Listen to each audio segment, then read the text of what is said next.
joined. I'm happy to introduce you our next speaker, who is Amanda Holmes.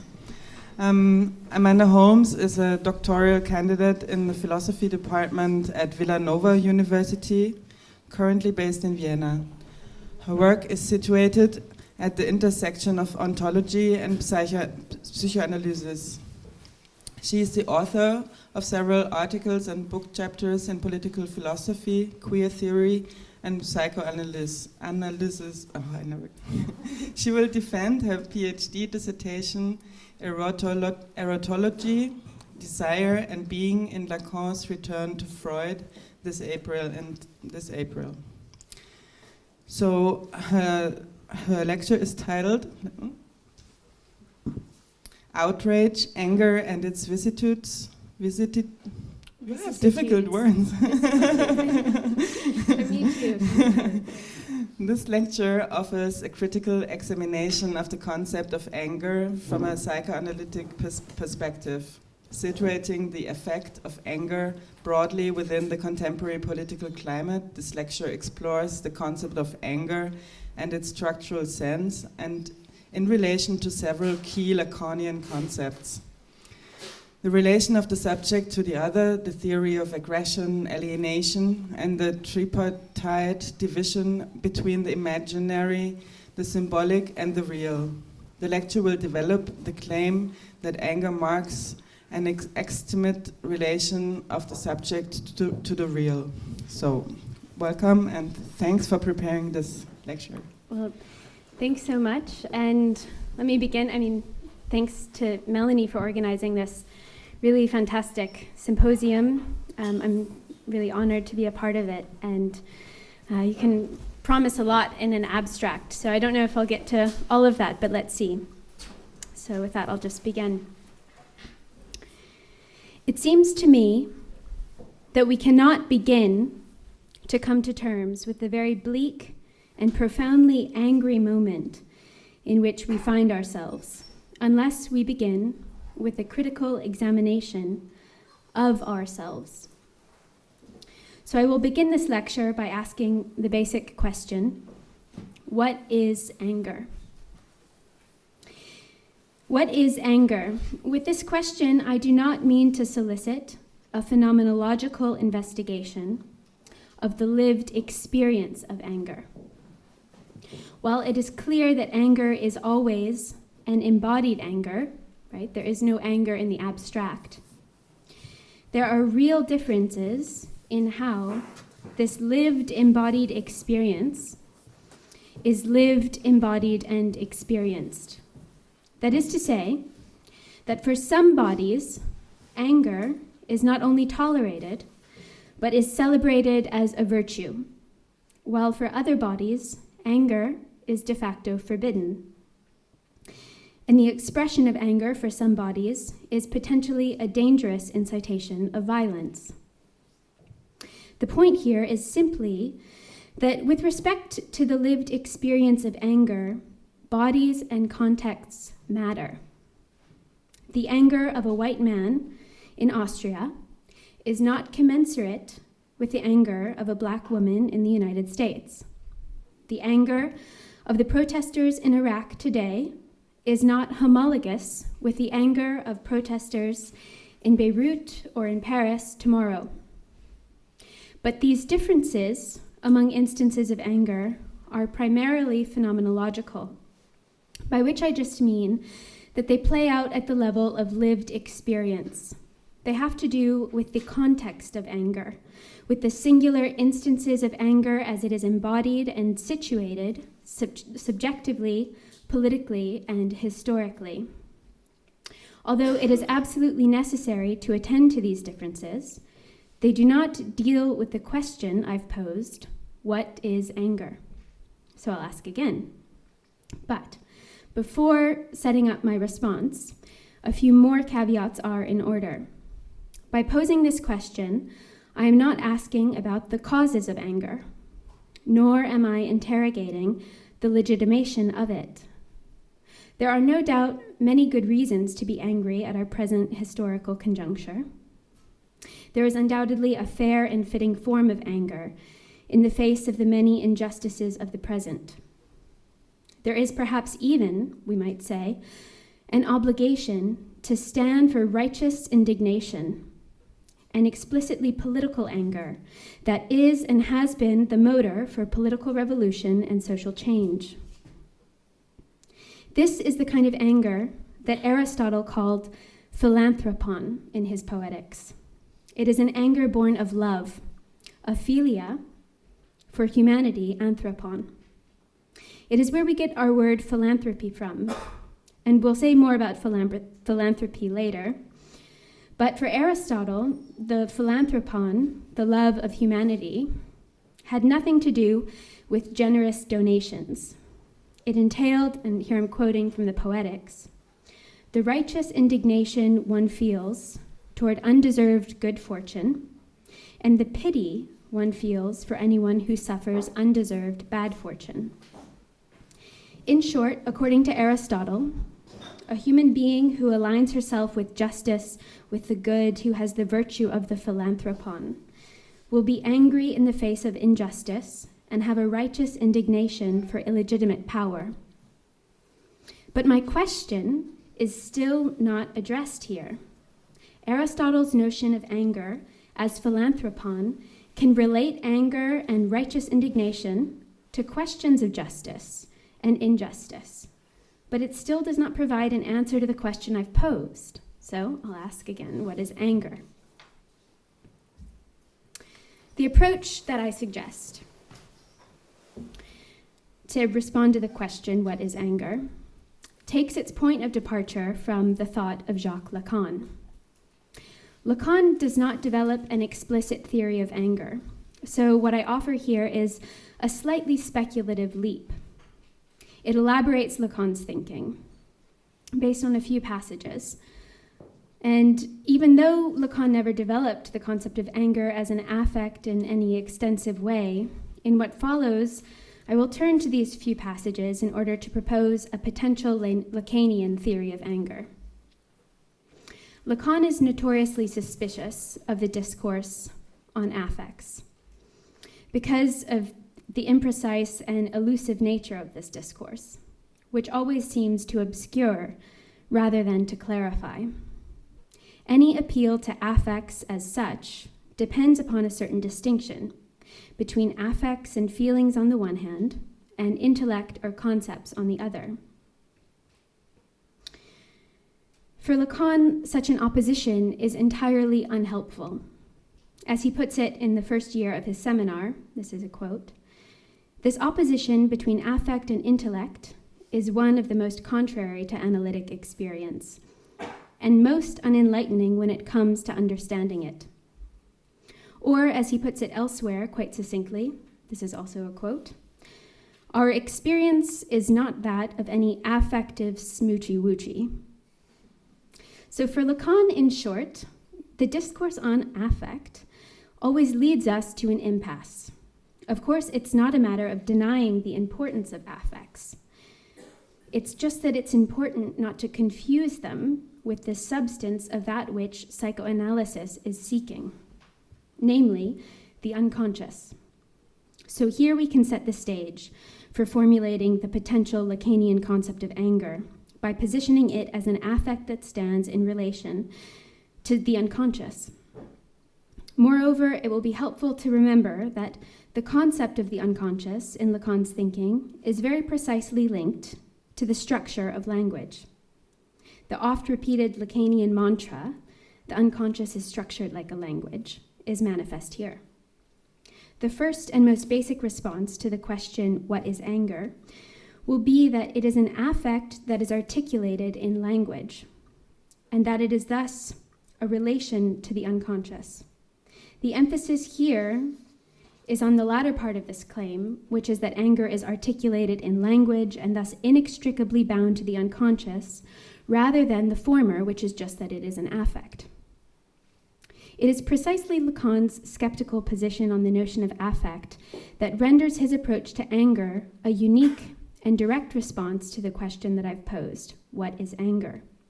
In short, what I find useful about the few passages in which Lacan addresses anger is that they offer a structural account of it, which is simply to say that they offer an account of anger in terms of a relation between oneself and the other, a relation between a human being who is a speaking being, who exists in language, the kind of being that Lacan called a subject, and an other in relation to whom the subject is. And of this other, we should specify here that there are actually two. There's a distinction between what Lacan calls the little other and the big other. Explaining the concept of the little other is easy because here we are in a room that is full of them.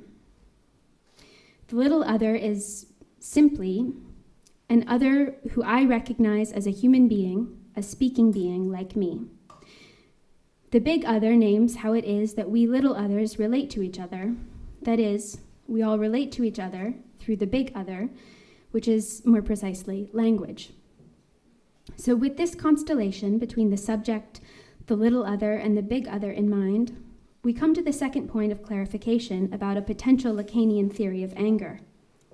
The structure of anger is importantly not a dyadic one. It never occurs between just two subjects or just two groups of subjects, or groups of little others, depending on how you want to think it. For Lacan, any experience always entails a third.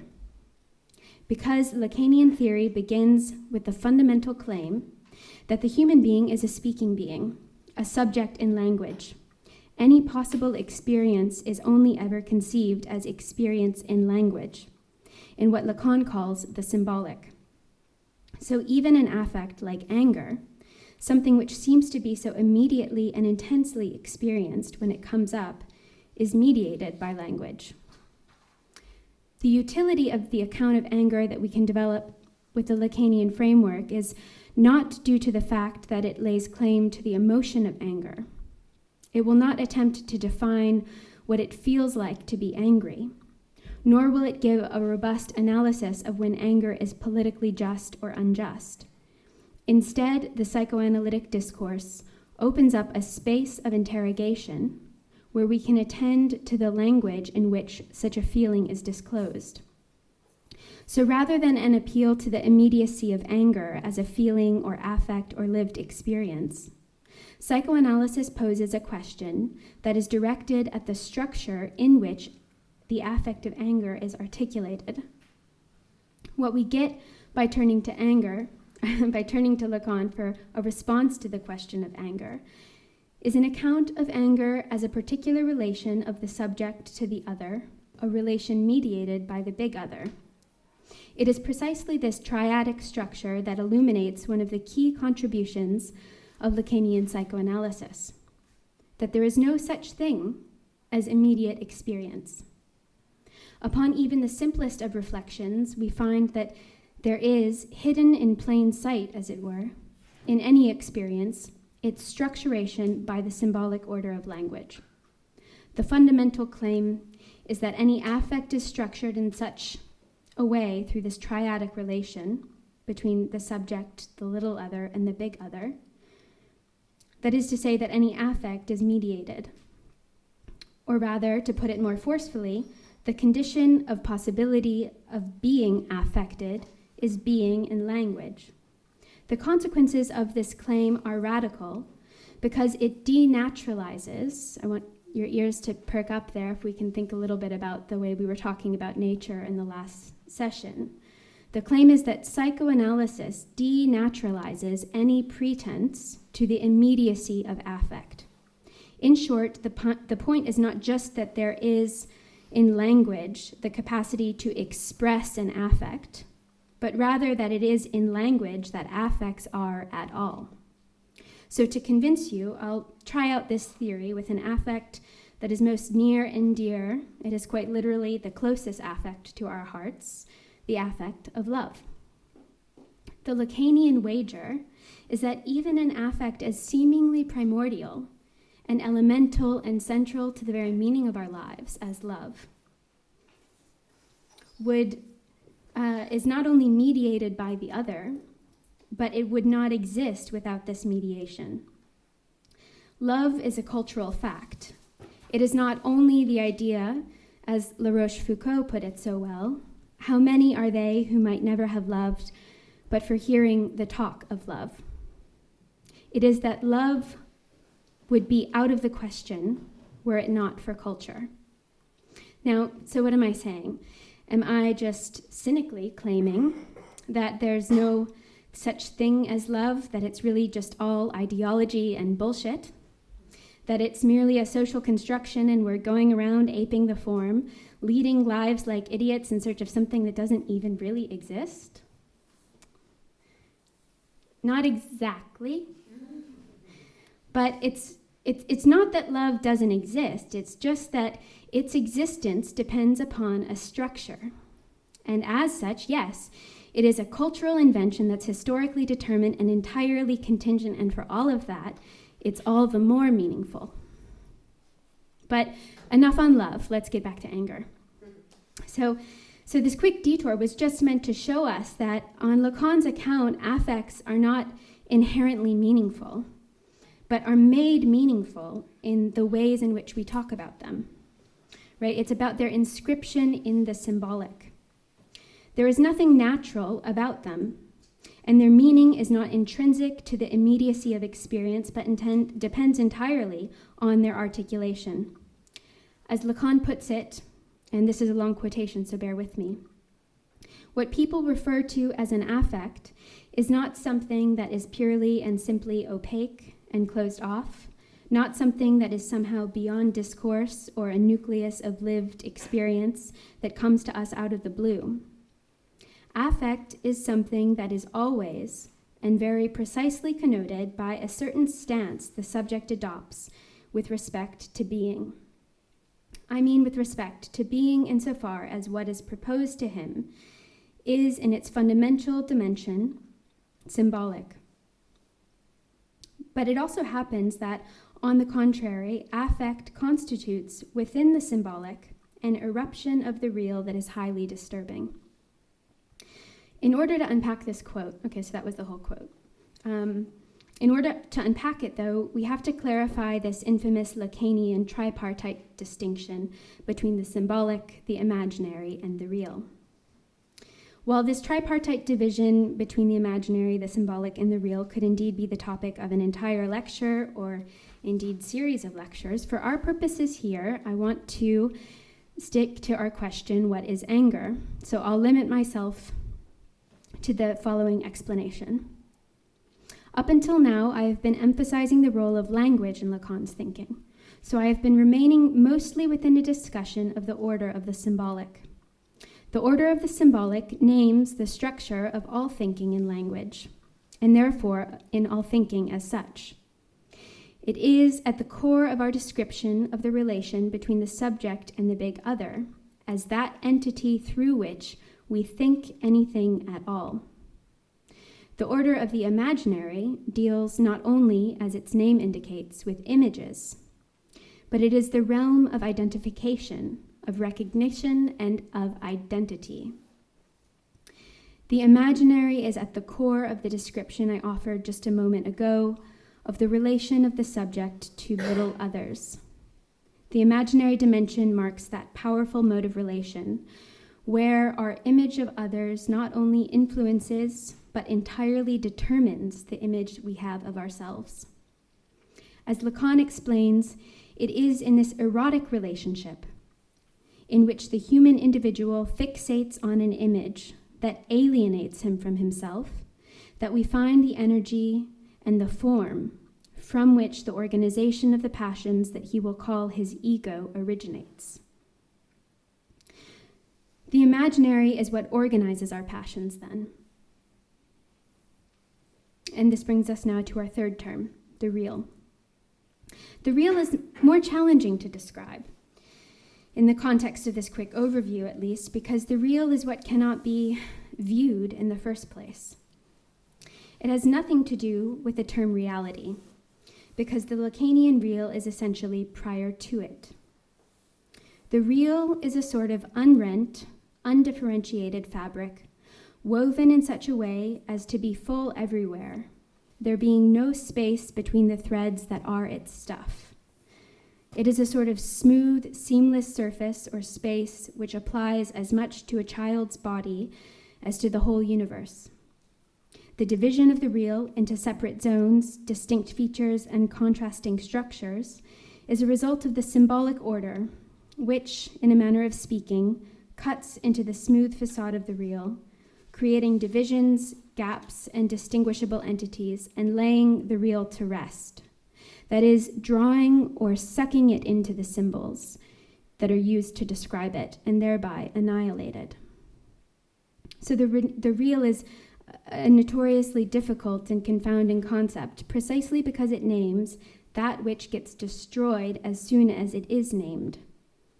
It is a concept of that which is beyond language, constitutively unrepresentable and surpassing signification. One can only really write around the real, representing it negatively and describing it in terms of what it is not. It is not reality, nor can it be symbolized because it is neither a being, nor is it being as such.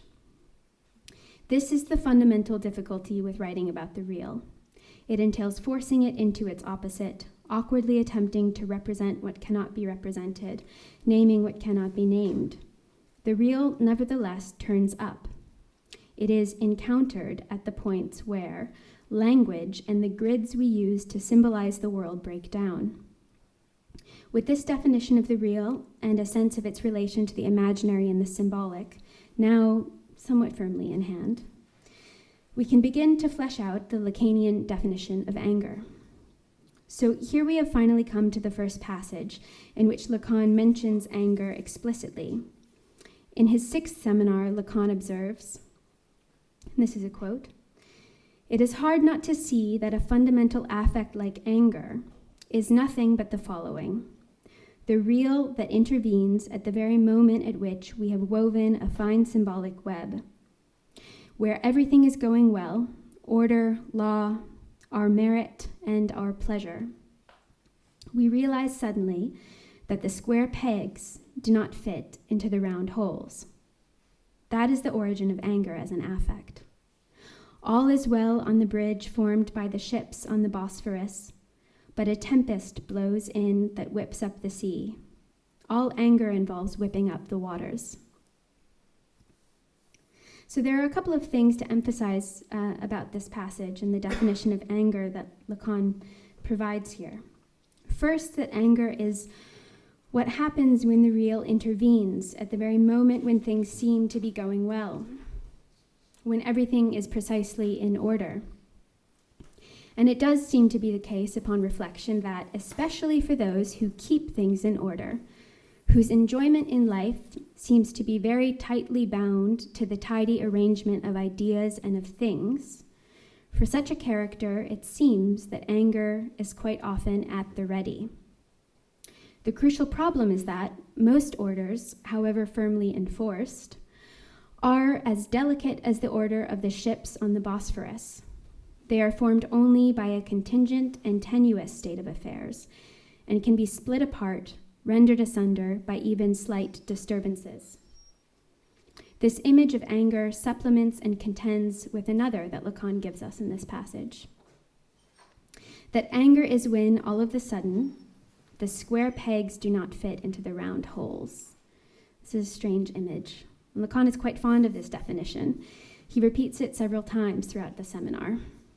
For example, in the 7th seminar, which is in the year after the one I just quoted, he elaborates a bit more on the image. He says, another quote, "Anger is no doubt a passion which is manifested by means of an organic or physiological correlative, by a given more or less hypertonic or even elated feeling, but that it requires perhaps something like the reaction of a subject to a disappointment, to the failure of an expected correlation between a symbolic order and the response of the real.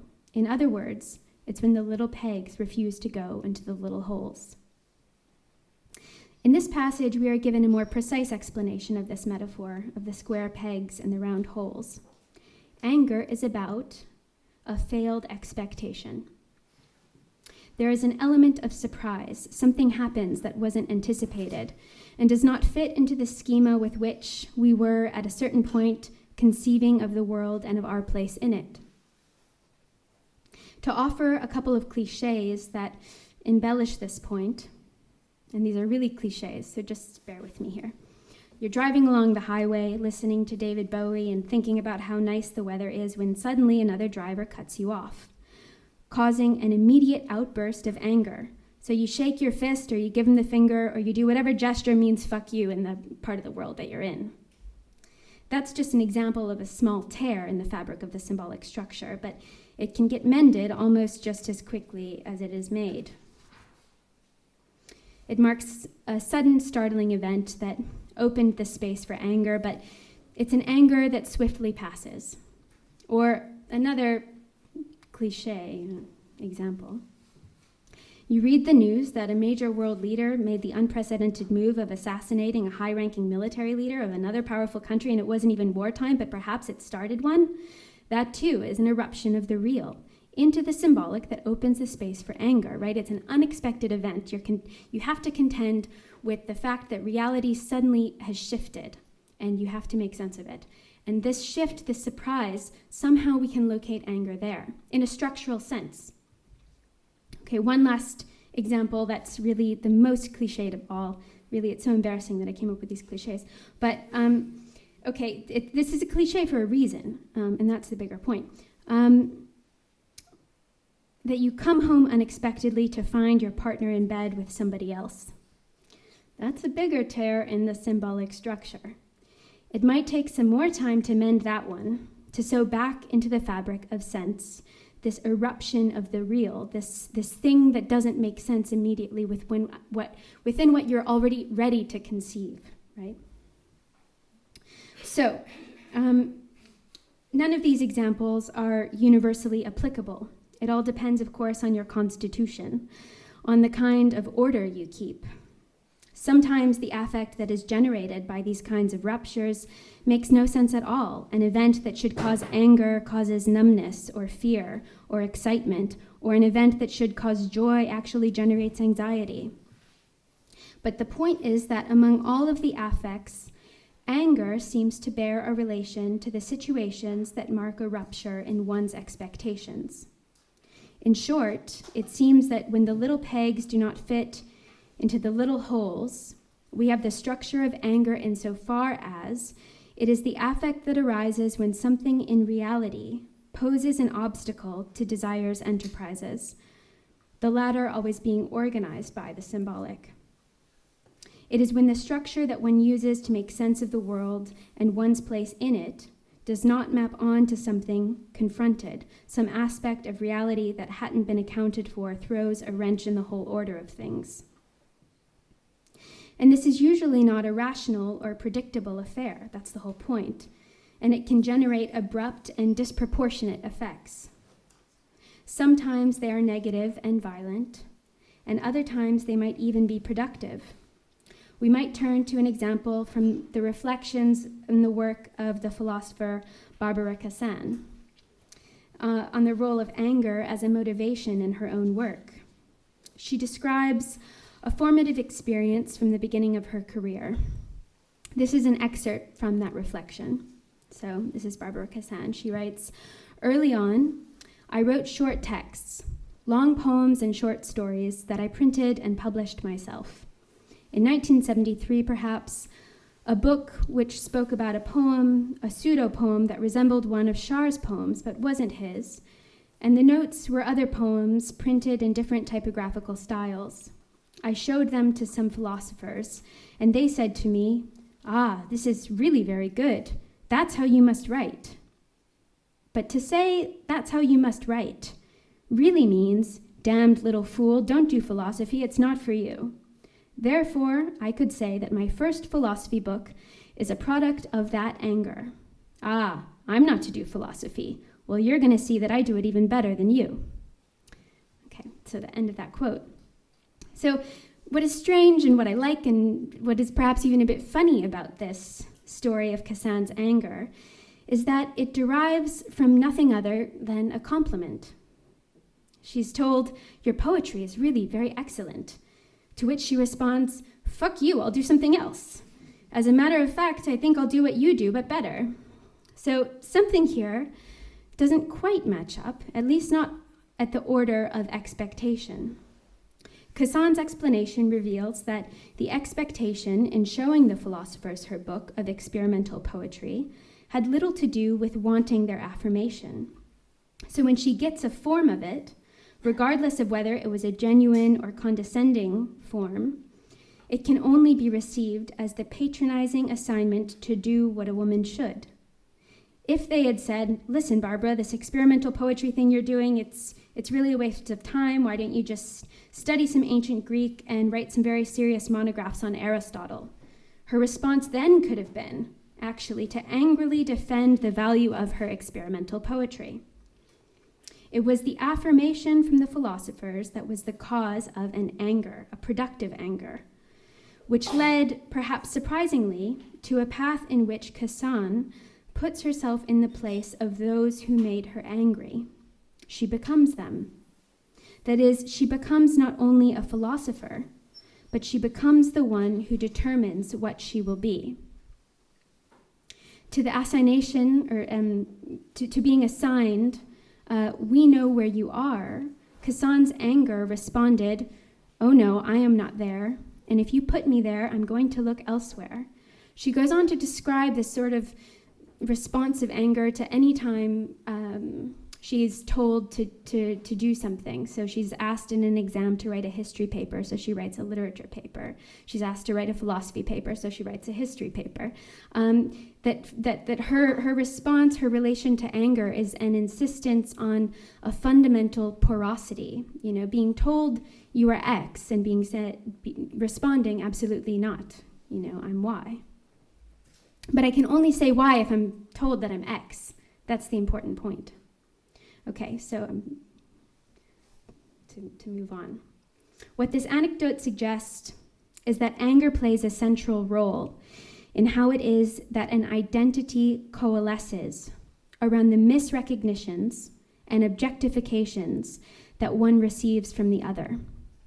That is to say, identities are formed not so much according to the insistence on what they are, but rather according to the insistence on what they are not.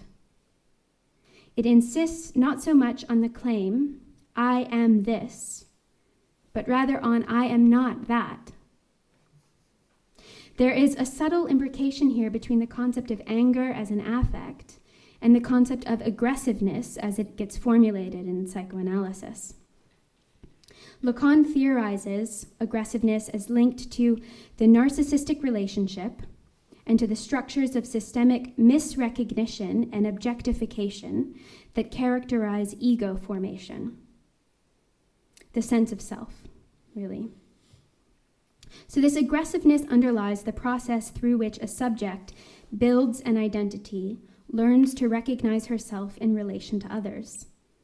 From this perspective, one's identity is constructed over the course of a series of misrecognitions, of moments when one says to the other, "Oh no, I am not that." It is this formation of identity on the basis of a negativity that is precisely what psychoanalysis sets out to reveal: the place of the not. And here we can think about, again, the resonance with Nina's paper on the place of kind of naughtiness and the not. So this not also has a helpful resonance in English because there is an ambiguity not only between the not and the naughtiness, but the not as in the negative, "I am not that," and the not with a K, what makes me the not that I am, right? That ties me together, that binds me somehow. It is this structure of identity that, as Lacan says, psychoanalysis alone recognizes the not, here with a K, of the imaginary servitude that love must always untie anew or sever. So now we're back to love. In this sense, love is not at all an affect, but it is an activity, an action, a task. Lacan goes on, "For such a task, we can find no promise in altruistic feeling. we who lay bare the aggressiveness that underlies the activities of the philanthropist, the idealist, the pedagogue, and even the reformer. In the subject-to-subject recourse we preserve, psychoanalysis can accompany the patient to the ecstatic limit of the claim, "Thou art that." So I'm going to wrap up the lecture here and conclude my remarks by focusing on what Lacan is claiming in this passage about the philanthropist. I mentioned at the beginning of this talk Aristotle's formulation of philanthropon as the one who loves humanity and whose love bears above all a righteous indignation in the face of injustice. Today, the term philanthropy has come to be associated with charity and with the benevolent generosity of the wealthy. The philanthropist is one who donates not time, not anger, not pity, but money. And Lacan is here insisting that the identity of the philanthropist, too, even one with what we might call authentically good intentions, is maintained in relation to aggression. That is, the identity of the philanthropist depends upon the existence of the need of the suffering. Now, Lacan's position on the philanthropist is not just a simple rejection of Aristotle's characterization of the virtues in loving humanity, but what Lacan is pointing out is that as an identity, when one takes up the position of the philanthropist and claims, "I am this," then we are entitled to a degree of suspicion. What psychoanalysis reveals is that there is a fundamental gap, a rupture, an absence, a holding open of the place of the not that undergirds any identity. And any formulation of the claim, "I am, I identify as X," is based on another presupposed one, which is, of course, "I am not Y." So unlike Aristotle's philosophy, in which he can articulate the place of the anthropon as a relation to the good, Lacan's framework does not offer up a filled-out ethics. But it does not insist, so Lacan's framework does not offer up a filled-out ethics, but it does insist upon holding open this space of absence in the subject, rejecting as much as possible the demand to plug up the holes of our fundamentally porous structure. And it seems to me that this Lacanian ethics might be useful in contending with the present moment, so characterized by anger and outrage. There is something interesting about the term outrage, because it places the location of rage by dislocating it, by insisting that it is out. It highlights this structure of the not, then. To declare one's outrage is precisely to place oneself outside of, and against an other who is to blame. It localizes the relation of anger as one that forcefully divides an otherwise more ambiguous relation between the subject and the other.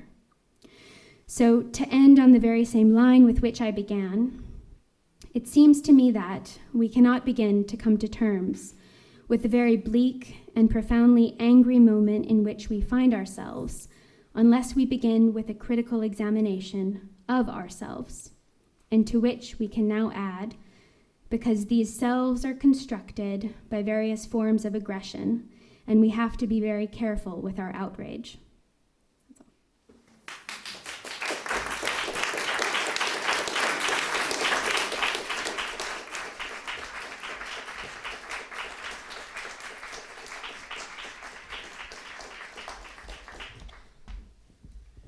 Thank you very much.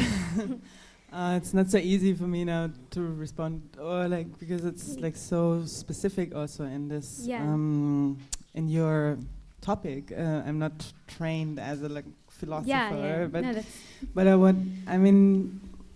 if I may, yesterday I was talking also a little bit about like this connection to the other and the self, and like I was again like intrigued by how you described this moment, how anger appears, or like this disruption of safe situation, or safe situation you know, or you like to be in, or like, and it's suddenly disrupted in, and there's many layers on like space and widths and situations that this can happen. And what I had to think of, what was I talking about yesterday, when Levinas says he claims that the one who is recognizing this whole structure and tries to, I don't know, handle it, is always a little bit more responsible than the other. I find that it still came to my mind, and I mean it's a difficult topic to connect the psychoanalysis to like factual happenings, and like maybe somebody else has another comment and idea to I this. could respond to that. I mean, because I do think that it's helpful to some of the things I was thinking about earlier that I tried to articulate in the question to the earlier sessions was about this concept of risk and action, and I guess you know, I was using the crutch of Hannah Arendt there. To say that there's something about action that's fundamentally always a risk, that as soon as one says anything, to be able to say anything, one has to sort of put themselves in the position of being able to risk something. You know, otherwise you're not acting at all. You're trying to control what it is that will be received. And I think that the psychoanalytic position with respect to risk, and also with respect to responsibility, which is, I think, the part of it that you're highlighting, because to risk something is to sort of stand by what you're going to say and say, I'm responsible for it. And to be responsible is both to be able to respond and also to take it up as a responsibility. So there's a number of references there. But for psychoanalysis, I think I'm just trying to articulate here the position or the way of thinking about like the kind of beings that we are, and like what it is that conditions the freedom that Nina was talking about. That it's a structure of emptiness, you know, and as soon as we say like, I am this, and I get so kind of caught up with this, identity that I'm going to hold on to, is like the moment that, that anger is going to be what dominates how I respond. So in some ways what I can be responsible for is the anger, and there's a lot to say there, but maybe that's a start. Somebody has a question or a comment?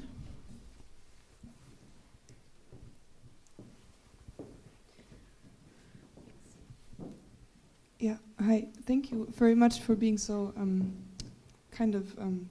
lucid, maybe, in how you strung out everything together. It was nice to try to follow. But I had something where I stumbled upon, definitely. More than one thing, but this one I can name. And it was when you brought in Barbara Kassan. Mm-hmm. Yeah. And you kind of talked about the identification of the angry person with what they're angry about. And then I had this feeling, maybe you can talk about it in this description that I'm giving. When I see people being hurt, I get angry. Mm-hmm. When I think about somebody being shot, I get really angry at the person being that aggressive and dealing with something in such a disruptive way. Yeah. Do I then become the shooter? Is that what you're trying to say? You know what I mean? Like, I didn't get that. Yeah. Well, I mean, to a certain extent, I think what I'm trying to draw attention to is, more of a structural analysis, an analysis of these situations of violence that say, look, there's a reason that there are so many people reacting in this way. It has to do with the structures of how our social order is set up to make people incredibly alienated and incredibly sort of hopeless and like fundamentally unable to deal with their own sort of absence. So it's just that what I'm fighting against with this paper is a tendency that seems very appealing and popular at the moment to be comforted by and to sort of fall asleep on the soft pillow that tells us that there's good people and bad people. There's just people, and there's structures, and there's responsibility here too, right? But there are structures that we've got to identify, and getting angry about how many bad people there are is going to distract us and turn us against each other so that we're not actually giving the analysis that's necessary to like change what's happening. So that's, I don't know if that's helpful. Maybe it's not so much that you just become what you're angry at, but that there is something about avoiding the real cause that happens when we just say there's bad people and they're, whatever, voting for Trump or, it's not to sort of do away with any responsibility, quite the opposite. It's about setting up the conditions to really claim responsibility. And as long as we're going around kind of pointing the finger, calling people good and bad, and sort of thinking that identities are rigid, and not porous, we're going to be stuck in that game. Can I just give a really quick example of this? Because I had the same thought as well, but then I thought it through slightly. So, just in my own life, right, the police nearly kill someone that I go out with, right? And, it's a terrible situation. I feel like this great hatred and anger towards this person, the police officer, right, who's nearly killed somebody that I love, right? And so for years, we were consumed by this kind of anger, really, and hatred of what we think it is, and we want revenge and so on. Right, years later, we see that the guy, the police officer, who is finally sort of being held to account, of course he's not found culpable, but that's always like this. But then when you actually see the guy, it's of course not that I want to be him. Of course I don't become a police in the wake of this experience of the police. I become even more opposed to the state and the police in a certain way. But what I see, I don't feel hatred to the man. Yeah. Right, I see him, and actually he's broken by the ordeal too. Right. He's broken by his gesture, which was very destructive. Yeah. He was found not guilty. He's not even a trial, but you know what I mean. Okay. Yeah. Let's say the experience for him is also like a painful one, which is evident in his body. And I don't feel hatred, nor do I want to be him, but I understand something of the situation, which is to do with like the bigger structure. Right, exactly. In which he also finds himself as a bearer of this mark of the state, the police. Right. That he himself is responding to, and he acts perhaps out of fear. And anger in the situation. Do you see what I mean? Right. No, absolutely. So my hatred, my anger isn't, is triangulated or something in a complicated way. It's always a mediated relation that has to do with some sort of structure that you're both in, that you've got to sort of have a very aware relationship to. And if you just believe, look, I am just the victim, I'm like just this thing, that's not a position of power that's going to enable you to actually like alter that structure. Like somehow both sides have to be in relation to that mediation, which is, I mean, in an idealist position, like in an ideal world, which we're not in by any means, but we still have to have these ways of articulating the structure, because without it, we're just sort of left with these really simplistic narratives of like moralizing and, pointing the finger. Yeah. So maybe one more. I just wanted to quickly comment on what both people before me said, because maybe that's not the point, but I thought you were both quite not so super precise, because of course you want to become the police in that moment. If you feel that your friend has been treated like unjustly, and you have like this first effect of revenge or restoring justice, and the same, you want to become the shooter because you feel that there has been done some injustice, and then you have to like deal with that and avoid exactly that. But that's what I thought is like implied in that thing, and you both like try to like avoid that point and like turn your face somewhere else and stick to that. Oh, but justice is not quite revenge, although at times I think it was. I know, but you want restoration of a harmony and balance. You want Yeah. you want recognition of harm, maybe. But I mean, of course, there is this initial moment. Yeah, I mean, abstractly, I wanted to hurt the police officer who hurt someone I love. Yeah, of course, for sure. Yeah. Yeah, no, I agree with both of you. If I can be the mediating other here.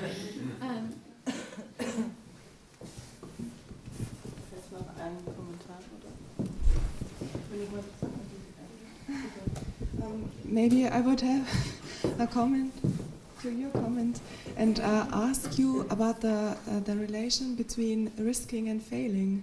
Mm-hmm. And maybe containing your discussion and asking what is on this structural level you are aiming at, the relation between risking and never being able to succeed, and thus failing. thinking what action can be, or what even freedom Yeah. can be in terms of acting. In some ways, this would maybe be like if one could formulate a sort of maxim, which I'm not a big fan of doing, but okay, I'll give it a shot. It would be that one should always act in such a way that even if what you do fails, you would do it anyway. You know, like the point is, in some sense, that action is a risk. It's true, but you can't. It's an impossibility that you're confronted with. You know, and so when one engages in action or speaks freely. You know, from a Lacanian position, I have no access to what you've understood by this talk, right? Like I'm up here raving, everyone's kind of nodding their head and being very supportive, and and like that's I have the sense that you understand me, but I don't actually know. Like I have to give up any sort of sense of control because I mean you get this if you're teaching a course and and you get an essay and you think, is that what I said in class? Like. There's always misunderstandings. That's what language is. So to speak, to be in language, to engage in action, you're always risking failure. You always are certainly failing. Like that's but you do it anyway, and that would be the ethical point.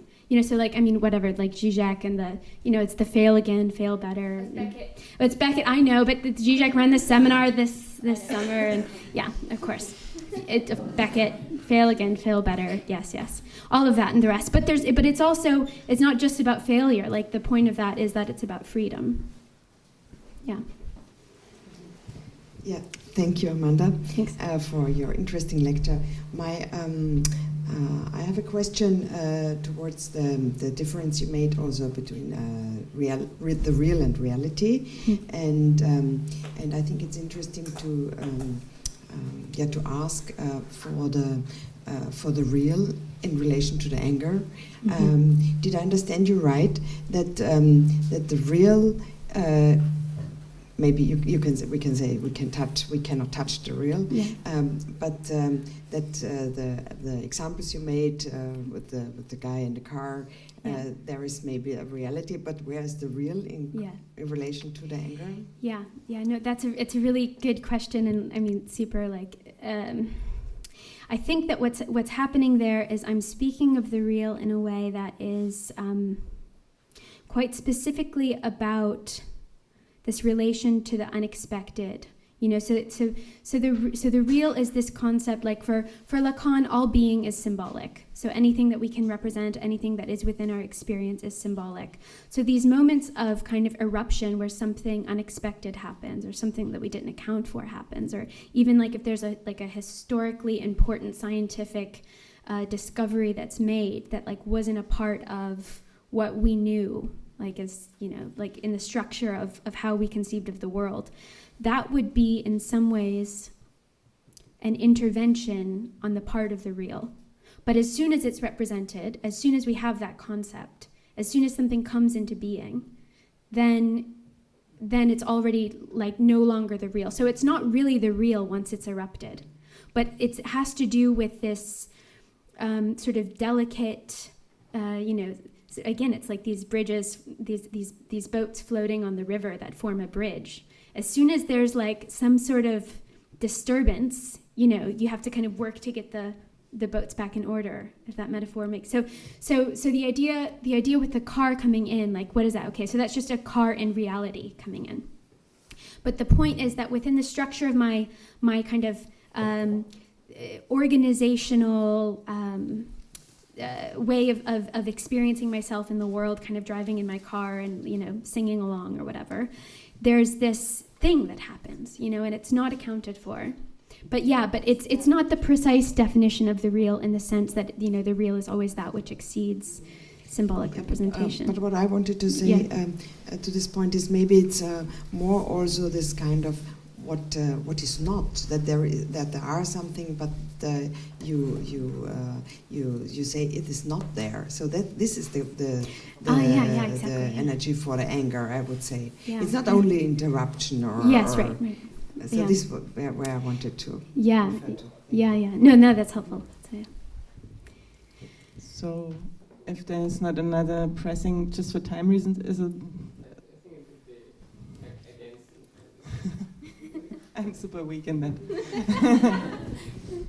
Just like in like relation to the risk and to the blaming situation, like as a scholar, I think also like risking would be in this sense like inventing new words to redefine like certain things that we can talk about, and then also kind of make new structure that we can talk about things that we have not the words to talk about.